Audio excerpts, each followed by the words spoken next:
Euler's theorem will tell us whether or not an Euler circuit or an Euler path exists in a graph, but it doesn't necessarily tell us how to find it. Now in the previous example that we did, we just used trial and error to find an Euler path. Most of the graphs that we'll cover in our course are not going to be too intense that you could not just try to solve them using trial and error. But some students I find, they constantly kind of get stuck in a graph based upon some choices. They'll end up kind of digging themselves into a hole and they'll not be able to get out of it. So there is actually an algorithm that will tell us how to go through the graph in order to find our Euler circuit or our Euler path. And it's called Fleury's algorithm.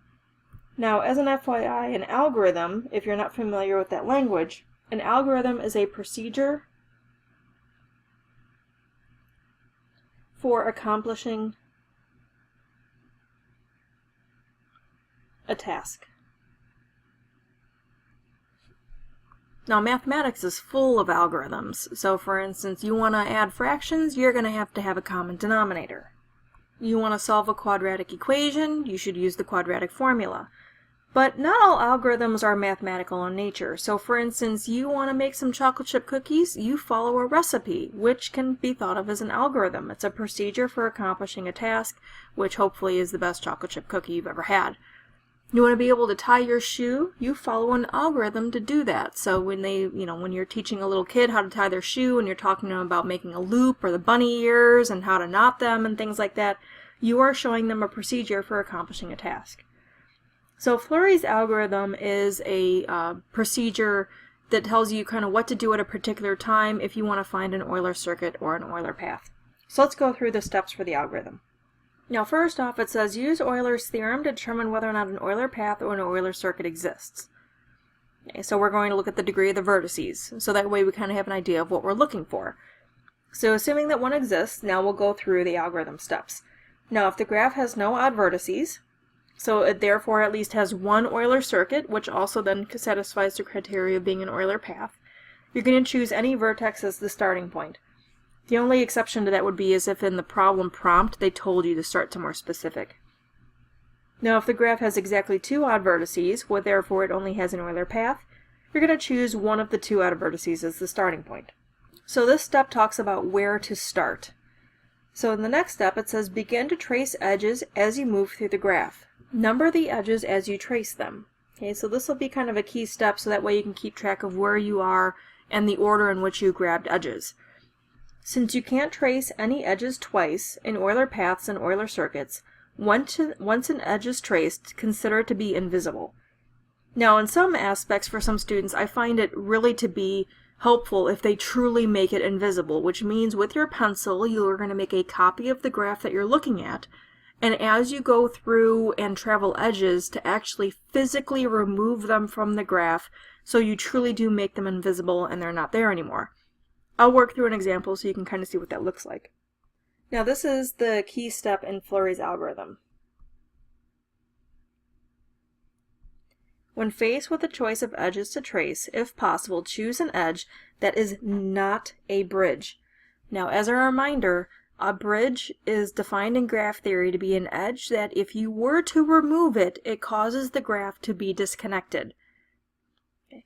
So what this algorithm says is don't disconnect your graph if you have other options, because then you won't have a way to kind of get back and finish your Euler path or Euler circuit. So possibly is another way to say that is choose a bridge if you have no other options.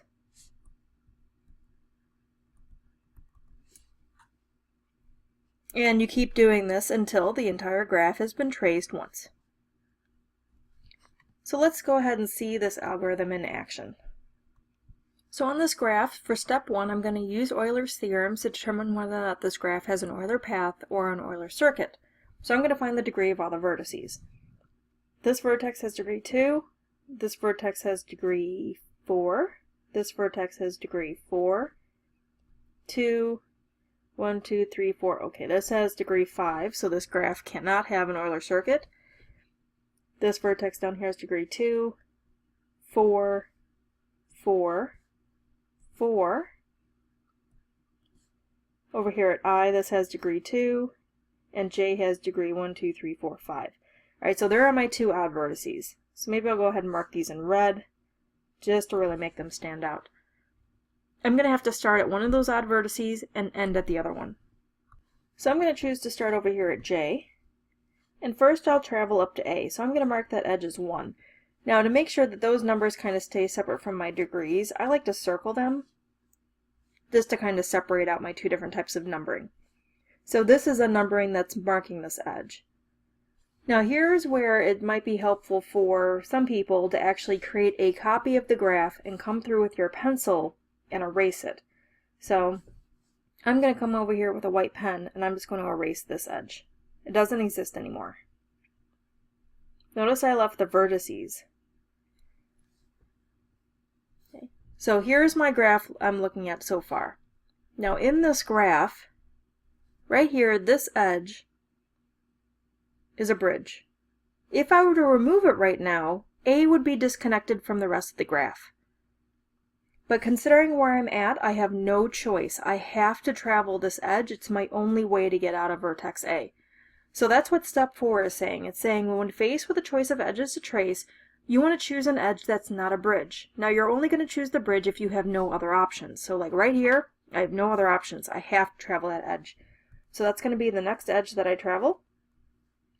And now I'm going to come in here and I'm going to remove that edge from the graph. Now at this point in time, I have removed all of the possible ways to get in and out of vertex A, so I'm actually going to wipe that vertex out. It no longer exists because I've kind of burned up all of the edges that connect to it. So now this is my new graph model. Now at this point in time, I'm sitting here at vertex B. None of the edges that lead out of B are bridges, so any one of them would be viable options. So here's where you might start doing something different than a fellow classmate. I go through and I check each one of these graphs individually depending on your choices. So at this point in time, maybe we'll keep track of what we've done so far. I've gone from J to A to B. So maybe out of B, I'm going to go down here to K. So this is going to be my next edge. So I'm going to come in here with my eraser, and I'm going to erase that edge. Now I'm going to leave the vertex because I still have other edges connecting it. So this would be my graph model at this point in time. Now if you were to go through here and test out all of the edges, now specifically we're really concerned with the edges connecting to the vertex we're sitting at. None of these edges leading out of K are bridges. Any one of them, if I were to take my pen and wipe out, it's not going to cause this graph to be disconnected. So any one of those edges are viable choices. You would just have to pick one. I'm going to come over here and I'm going to pick the edge from K to J. Okay, so at this point in time I went from B to K and then back to J. So again, I'm going to come in here and I'm going to wipe out that edge. Now again, I left the vertex K there because there are still other edges connected to it. So I'm over here sitting at J. So if I were to remove the edge from J to B, that does not cause that graph to be graph to be disconnected. So that's a viable option.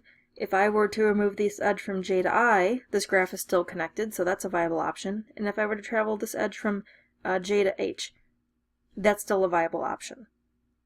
Okay, so I just have to pick one of them. I'm going to travel up here from J to B.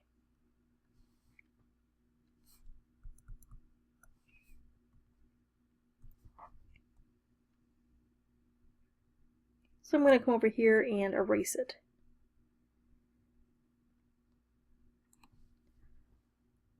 Okay, so this is what my graph would look like so far. So again, at this point in time, you can see that this edge from B to C is a bridge.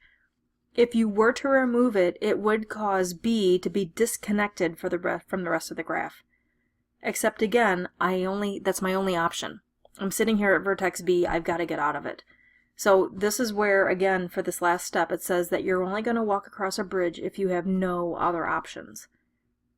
So I have no option, I've got to cross this edge from B to C, so that's going to be my sixth edge grabbed. So we would continue in this manner using Fleury's algorithm. Every time you use an edge,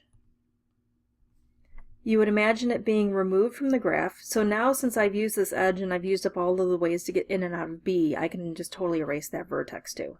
Okay, that doesn't exist anymore. So now I'm sitting here at vertex C, so I would ask myself, are any of these edges bridges?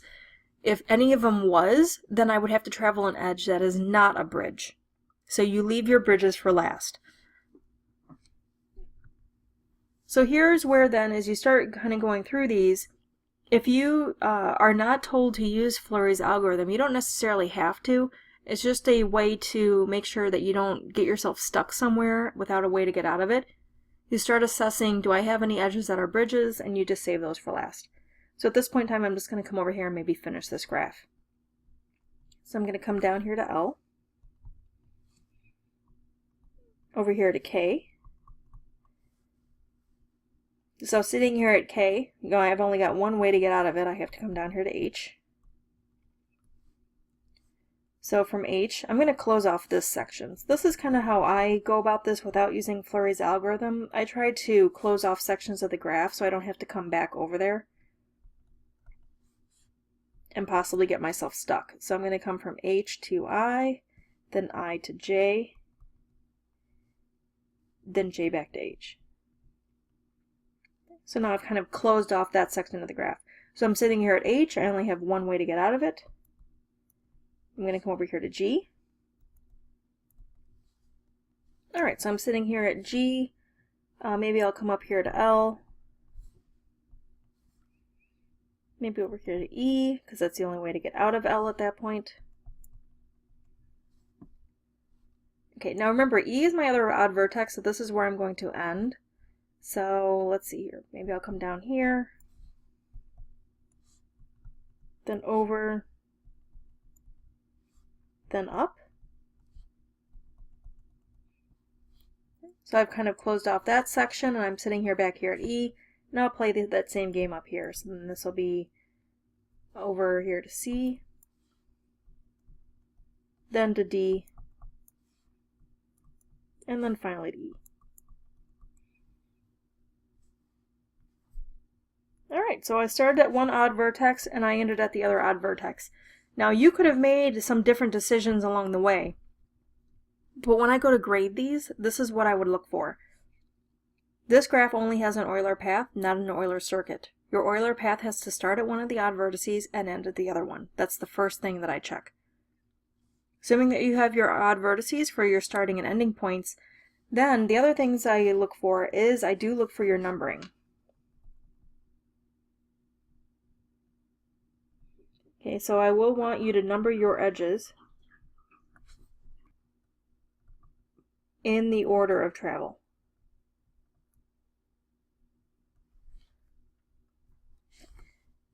Now, at this point in time, you also will be keeping track of it down here, kind of like as a running spree, but the easier way for me to do this is to just look at your numbering, and then I come along with my pencil and I just follow your numbering as we're going through this graph. So on this graph, no matter what kind of edges that you picked, eventually you will have your edges numbered from 1 to 21, since there are 21 edges in this graph, and every one of them has to be traveled once and only once. Now when you go to key in these types of problems in your homework, it'll probably want the string of characters kind of like this, or they'll give you some options and they'll say which one of these is the appropriate Euler path. Keep in mind those types of multiple choice questions are a little bit easier than necessarily you trying to find the Euler path on your own. Okay, so if it's just a multiple choice question where it says, this graph has an Euler path and they say which one of these is the correct one, and you're just going through making sure that there are no violations, that's a kind of a different thought process than just being given the blank graph and being told, find an Euler path on your own. If that's the case, you're recording the vertices in the order of travel, but also I will have in the directions that I want you to number your edges in the order of travel as well, because that's part of what I look at as part of the grading process.